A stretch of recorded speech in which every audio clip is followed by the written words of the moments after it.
Hey everybody, and welcome to the Seventh Rule with Cirroc Lofton. We are also joined by Miss Kat R. King. I'm Ryan T. Husk. We're going to talk to you a little bit about the Picard Hollywood premiere. They showed us the first 3 episodes. This is a non-spoiler review of Picard. How you guys doing? Great. Doing good. Doing great. So we're not going to talk about what was in Picard. Is that right? Yeah, correct. Okay. We can talk about how we felt about it. Please do, Cirroc. I'd like to go last.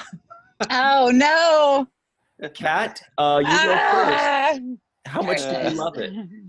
I'm going to give it a solid, I'm at 80%, 85, 80%-ish right now. But I do look forward to rewatching and with everyone else, and then I'm reserving judgment. But overall, I do have a lot of positive impressions. So it's good. It's a good sign. Yeah. There are some things I didn't like. Oh, anything you can tell us that's not a spoiler? With respect to certain just aspects of editing and Got it.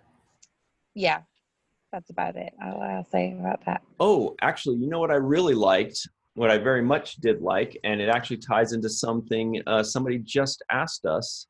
Let me pull his name up. His name is Stevie Moore, and he says, "Hi, Ryan. Hope you're well. Loving your videos with Cirroc. Thank you for doing them. I need to ask you one thing, and it's not a spoiler. Please, please, please, can you tell me if Picard has an opening theme, and if so, did you like it?" Which is perfect timing for that question. He just sent it sometime in the last hour or two, because I actually did want to mention it. That's the first thing I noticed was I really, really liked the opening theme, the music as well as the visuals for it. I also really like the Discovery one. I know a lot of people maybe don't like it, but I love the song. I love the visuals. And I really liked it for Picard too.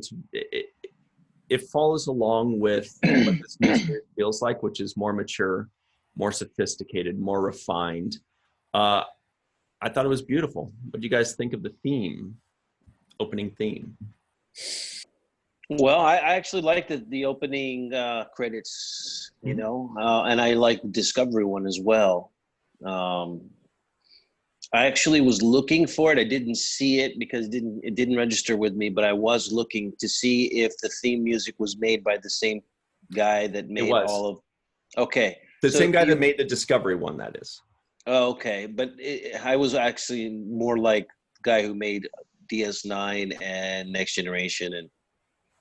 No. So no. Okay. But it's still in the line of the same kind of feel for me as those shows. So it feels like a traditional Star Trek-y type theme. Mm-hmm. What I like is the opening credits, just a little mix mangle. And it seems to me like with the opening credits, they're kind of using what I would call the James Bond opening credit motif, right? Where it's like, it's kind of it's complicated, right? There's a lot of things happening and there's the movement of these things back and forth. To me, it's a very James Bond-y. What about you, Kat? Did you love it?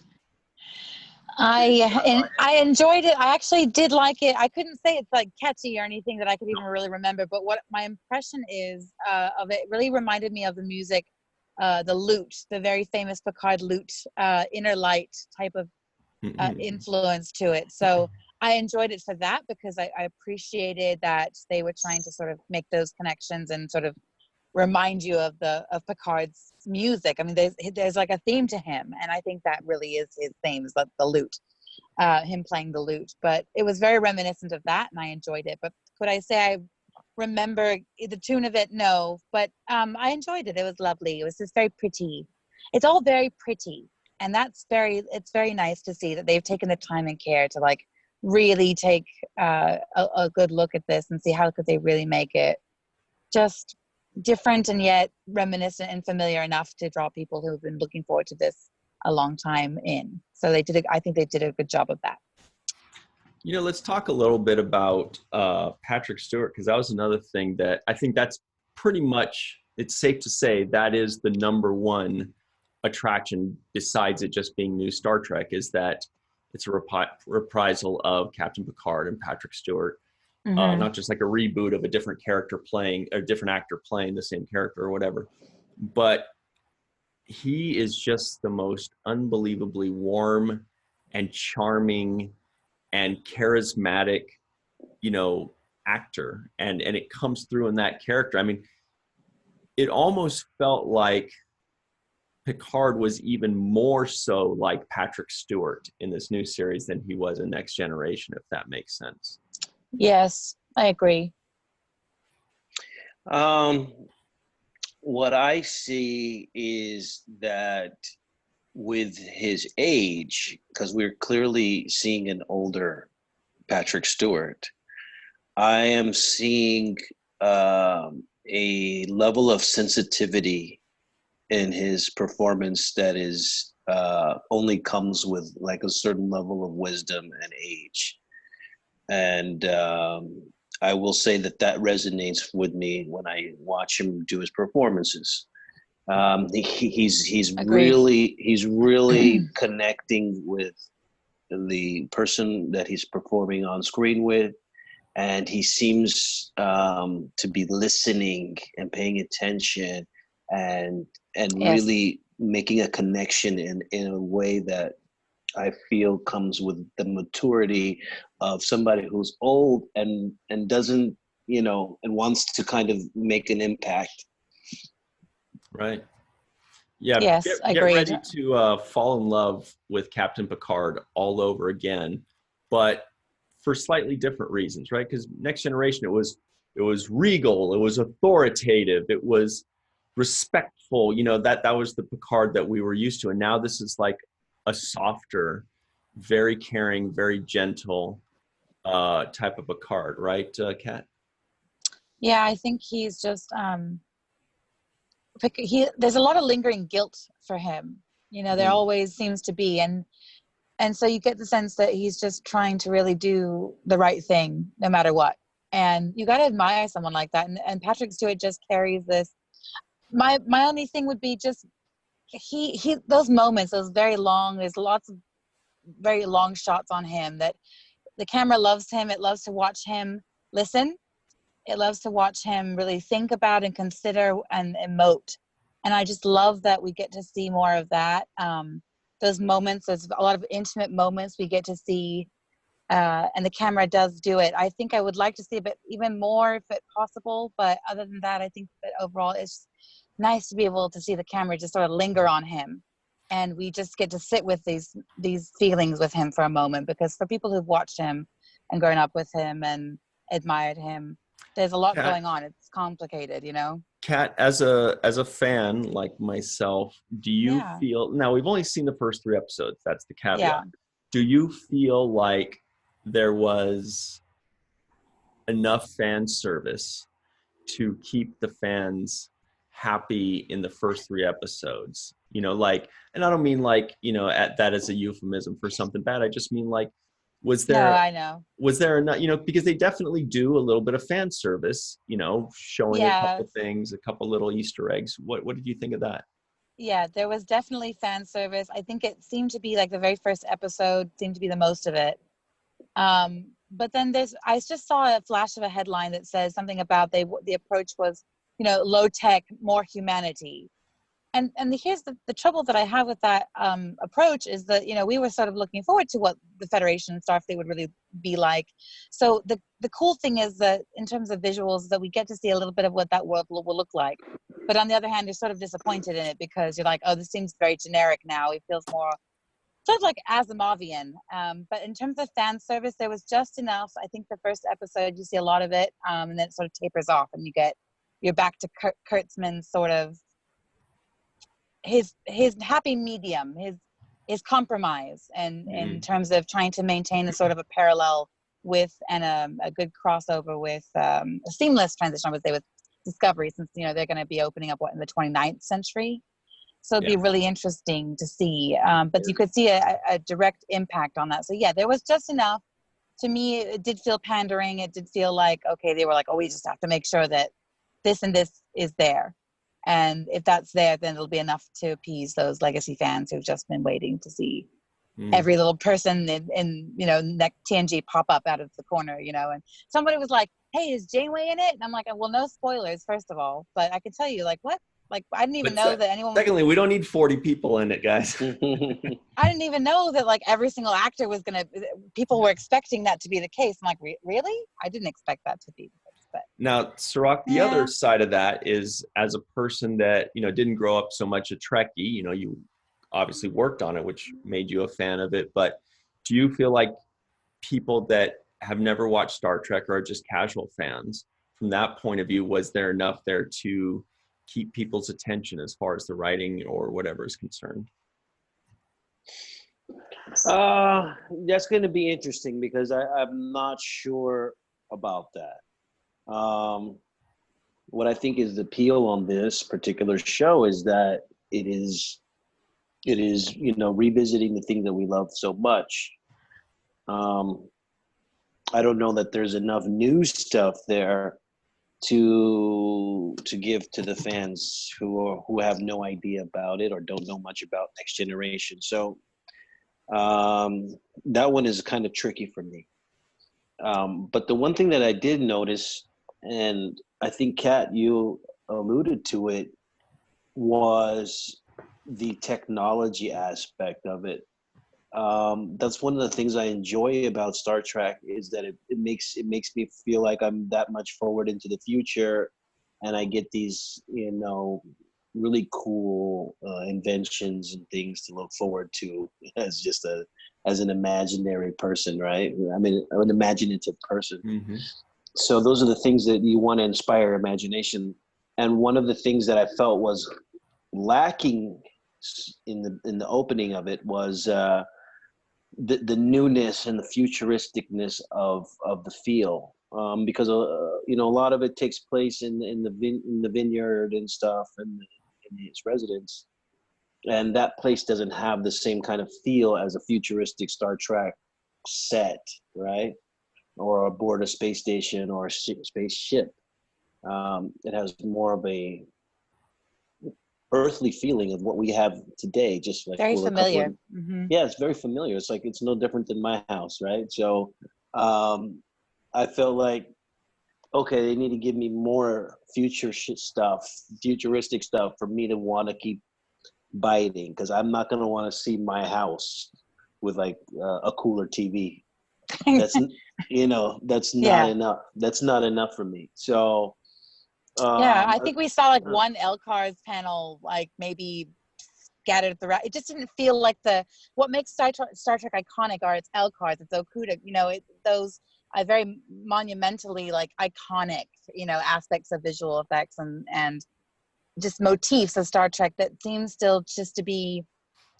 There was like they threw out one little bit there. You could see an LCARS panel in the background, but when you watch people communicate, you're just thinking to yourself, is this really, this feels like Minority Report, it almost felt more like we've shifted over to this idea that the Star Trek universe is shifting toward, and even where we're going with it, there's a lot of overlap with a lot of classic sci-fi.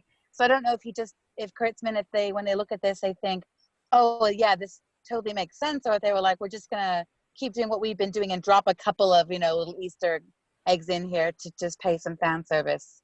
I just don't know. I want to believe that the latter isn't true, but it just felt like it still. Here's something I was telling. We've had a couple of our friends that have asked me, no spoilers, but they say a lot of people do want to know this. It's a legitimate question. They say, is this going to be a continuation of the Star Trek we know and love, i.e. Deep Space Nine, Next Generation, Voyager? Is it going to feel like those things, but just 20 years further down the timeline? Is going to be a continuation of the show we love? Or, and this is an or, not an and, or is it going to feel like a completely different universe and reboot a la Discovery? And, I said, look, it's very different. It's a hybrid to me. Well, it's a hybrid. It's very different from Discovery in feel, because this is more a story about, you know, people on a personal level more so than on the grand scale of Discovery. But that Star Trek, I believe that Star Trek that we know and love is dead and gone. Look, let's just call it what it is. That stuff that we know from the 60s is dead. That stuff that we knew from the 80s and 90s is dead, and Enterprise is gone. We're not going to have any shows like that anymore. It's going to be gone. Now, the hybrid aspect, we are going to still have some of those characters being revisited. There are still aliens. They still have the same names. They still have similar ships and planets and lore, but it's not, you know, it's not going to ever feel like 90s Trek ever again. You know, that stuff is gone. Yeah. For better or for worse. You know, some people love this new Discovery stuff. I love it all. But it's going to be more like that. And that's how it's going to be going forward, you know, forever until the next reboot kind of feeling. You know, you have this team, these people who are show running and who are in charge of this are going to continue to have that sort of, just like it did in the 90s, just like, because we had the same people who were working on all these different shows, many of them. And so there was going to be that continuity of that familiarity, that you knew that Voyager was going to be similar. If you had all these people in the same space together, you would recognize them all as part of the same universe and world of characters. But now you're right, Ryan. I think we just need to, and we have to remember that it's been going on, like ever since the Next Generation even began, there was always criticism. There's always been criticism and people saying that's not Star Trek. So the fact that we look back on the 90s and the 80s and go, well, that was the golden age of Star Trek, it's so ironic to me, because none of that almost ever came about. Yeah. And so for people to continue to be like, well, this isn't Star Trek. Well, you know what? Gene, for better or worse, Gene Roddenberry is no longer with us, but he gave us a lot of things to think about.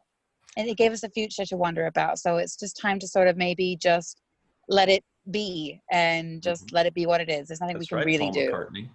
You know, and let it be. Another let it thing be. to consider is we are now entering a second golden age of Star Trek, even more so than the previous one, because we're about to have basically 3, 4, 5 simultaneously running Star Trek series. We're gonna have it's historic. Discovery, Picard, Lower Decks, the new Nickelodeon show, plus 2 more. Section 31, that's 5. We may be, you know, they keep hinting about the Christopher Pike potential series. They said there are going to be 2 more, possibly Pike, the Starfleet Academy. I mean, that's 7 right there. So that's even, that's a platinum age or whatever. Yeah.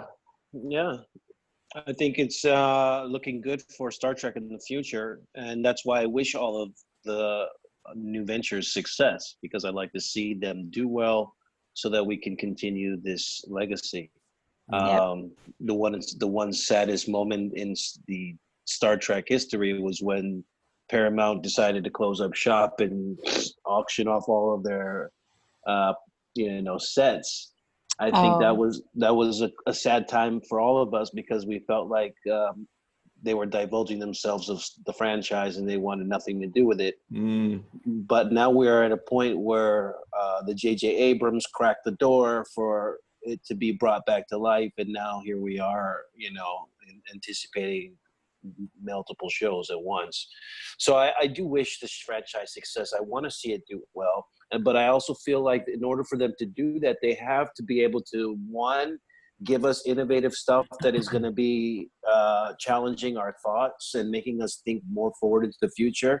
We've got quantum computers. We've got way more.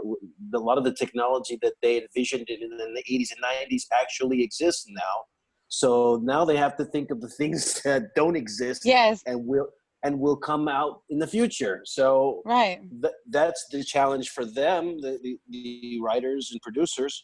The other thing for me too is, when we started out on DS9, the big challenge for us was we were not a starship. We were not a spaceship. We were no longer boldly going where no man has gone before, and we were breaking canon by just being a stationary place.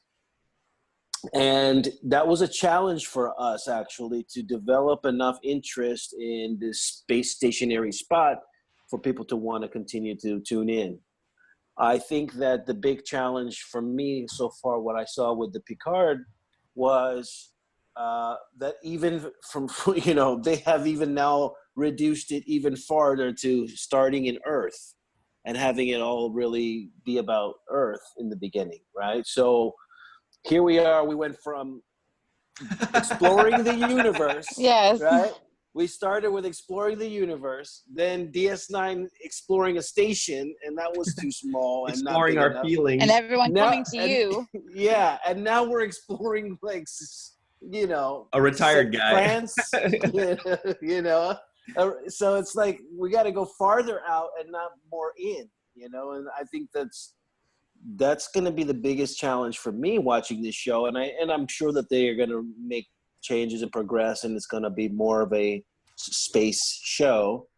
But for right now, I feel like they box themselves in closer to the radius as opposed to farther away from the central. Well, I think, and that's a great point, and I think that they're very cognizant of that, and they're planning on that because, again, if they're going to be running 3, 4, 5, 6, 7 shows simultaneously, each show needs to be very clearly different than all of the others. So I do believe they will have Exploring the Galaxy, and they will have an old man's retirement story, and they will have a kids cartoon, and they will have an adult kids cartoon because they got both.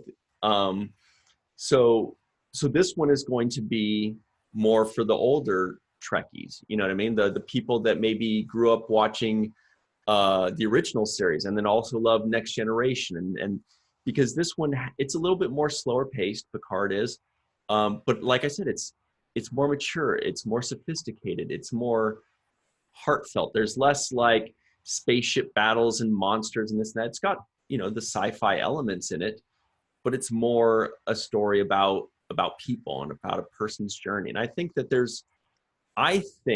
the old Star Trek fans are more of them are going to like it than like Discovery. The fan base seems to be very divided with Discovery. I think it's going to be a lot less divided with Picard. I think more of them are going to like it. Yeah. I guess. I agree.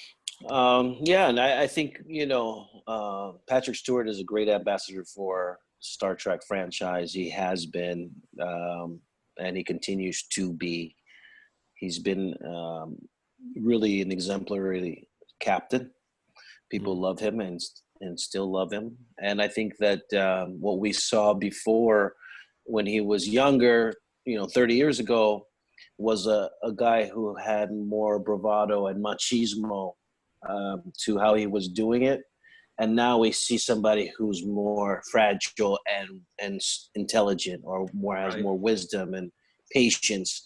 And so I do like to see that kind of evolution in a man's life, right? I like to see, because, me at 20 is not the same as me at 40. And I'm sure me here now at 40 won't be the same as me at 60. So there's a progression and evolution that we all take in our lives.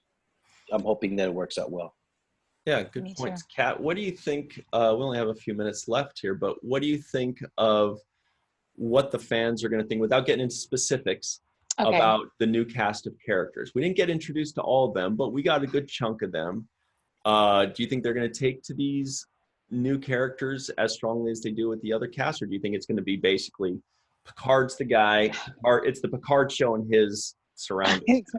I feel like the first half of the season is just going to be like looking for all the reunions and who's going to be the next person who pops out, and when are we going to see so and so, or are we going to see so and so, or what about all the rumors? People are just kind of waiting to see that, and then. But the new cast of characters is just, I think that primarily people are just looking forward to seeing the oldies come back and the OGs make their return. But I think they will find the story interesting. I think they'll find it interesting that this is the direction that the canon is going in. That they are going to continue onward with the canon, and this will be it. For me, for a while sitting there, I just kept thinking, oh no, this is it. Okay, great. Okay, wait, this is actually going to be the canon story that we tell for the 25th century. I just think it's interesting. So it was blowing my mind. I was just like, okay, it really is. I'm trying to come to terms with the fact that it really is the 90s. Just that Trek is just gone. It's just behind us, and just continuing forward to think it's okay. It's going to be okay.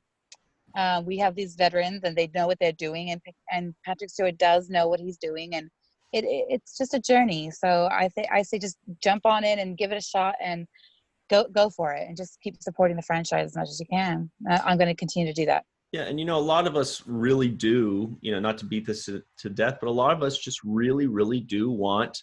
Look, we love the Star Trek from the 80s and 90s. Just give us more of that. Obviously, you can update it and clean it up and make the technology better. Just give us a new crew with that same kind of feel and that same kind of formula, and keep doing that. But I'm also reminded when you said what you said about one of my favorite Fugazi songs. For those of you that have ever heard of Fugazi, there's a line in it where he says, "Cirroc, you never heard of him?" They're kind of like a heroin band from like the 90s or whatever, but they definitely not. There's one line that the dude says that I always kind of remember. He says, "You can't be what you were, so you better just start being what you are." And I think we have to think that way with Star Trek. It's not going to be what it was, so we better just start enjoying it for what it is. It's basically, it's just saying the past is behind you. It's never going to happen again. It's gone.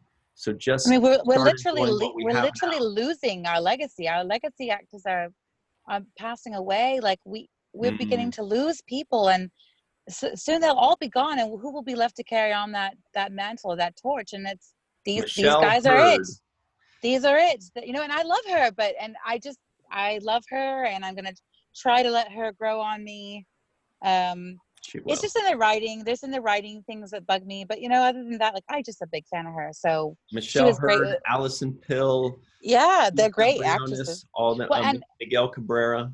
Yeah, Allison's back. She was in Star Trek before. I mean, it was like Welcome Back. So I think everyone will love her. Yep, she was in Star Trek before. You have to look up her IMDb. I think she was in Voyager. I think it was Voyager. I remember her being either or DSI maybe, or even TNG. I don't know. I'll have to go back and look. I do remember seeing her name. Hey, any final thoughts before we run off? My final thought on this is one thing that this new Picard show has done for me is left me with an appetite and a desire to see more of the Next Generation original cast kind of brought back. So I'm eagerly anticipating somebody, whoever it is going to be, coming back, and it's like the reunion. It's like the making of the band. It's the band reuniting. Yeah. So you're gonna be like the guy. You're gonna be like, where are they now? Is Janeway on this? Someone seriously. I didn't know they that they have to do it. There's no way they can avoid it. Season two, but I don't think it's gonna happen. However they go about doing it, whatever person they bring back, I just have a desire to see all the old guys back. If you're gonna tell me that they're bringing back Enterprise, and I want to see the guys from Enterprise. And so how about this? Here's a good one for you, Cirroc. Excluding Jake Sisko, who would you want to see from Deep Space Nine? If you could pick one person from Deep Space Nine to appear in the new Picard series besides Jake Sisko, who would it be? Wow, that's a good question. I mean, I think the most natural fit is Worf, is Michael Dorn. Worf, yep, Worf. Yeah, it's Agreed. That's where he belongs.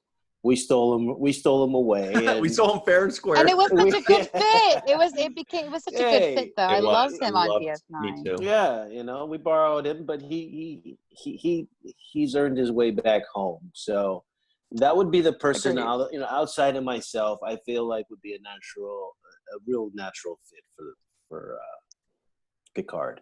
Great. Love it. Yeah.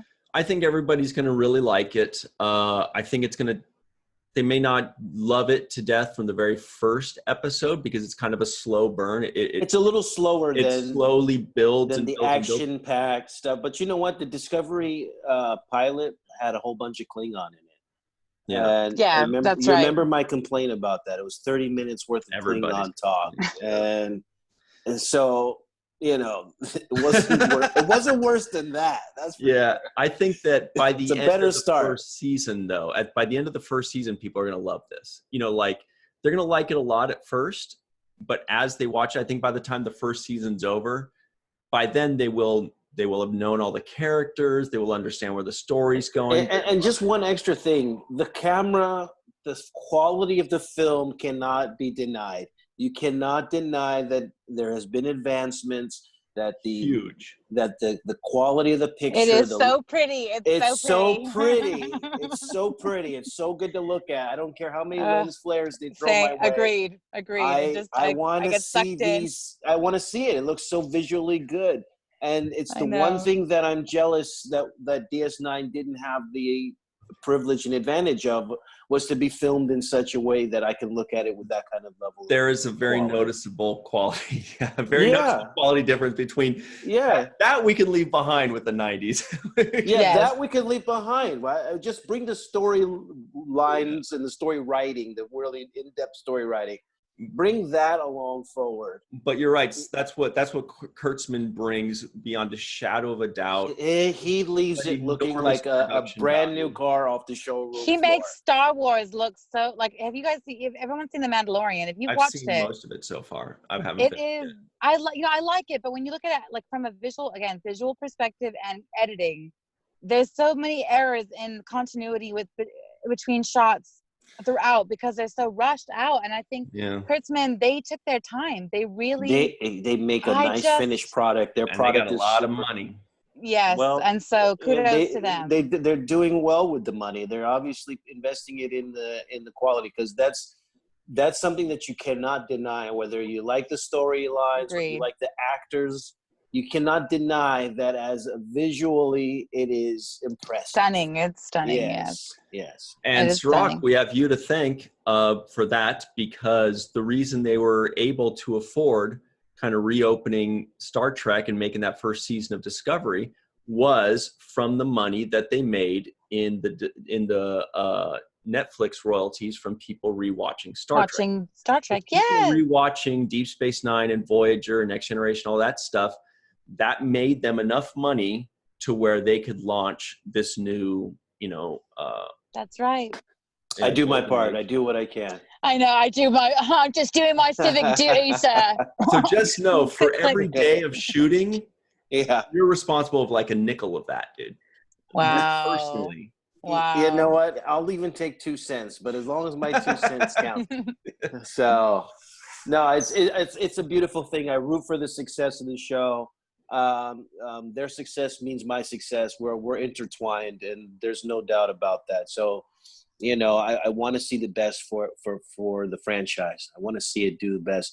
And I would hope that one day, and as many shows as they have coming out, I would hope that one day we'll see Ira Bear at the helm of a show. Oh, yes. And I'm curious. That's me wishing. Yeah, me too. I'm just curious to see why wouldn't? Oh, I mean, I can understand why. Kurtzman can be the boss at the top, the Rick Berman of it. But I would like Ira to get a good crack at it. He knows enough about all of it. Should this be a consulting producer or something? Whatever could be done, and I have no power, especially over the people that I'm talking about. It might be good for Picard. If you did, you'd be in it. But I just as a mere wish out there and a suggestion, I feel like they have earned their stripes. Well, there is the Section 31 series coming. That might work a little bit with him and his slightly darker type of writing that he did with like Deep Space Nine. Right. So that might be a good fit for him. Yeah, I'm gonna watch that. I think the same way I wish that they would do a DS9 revamp, the same way they're revamping the Picard show. So, all right, time to run. But thanks for joining us, Cirroc. You just disappeared on us. Okay, bye, Cirroc. Cirroc's like, all right, you guys figure it out.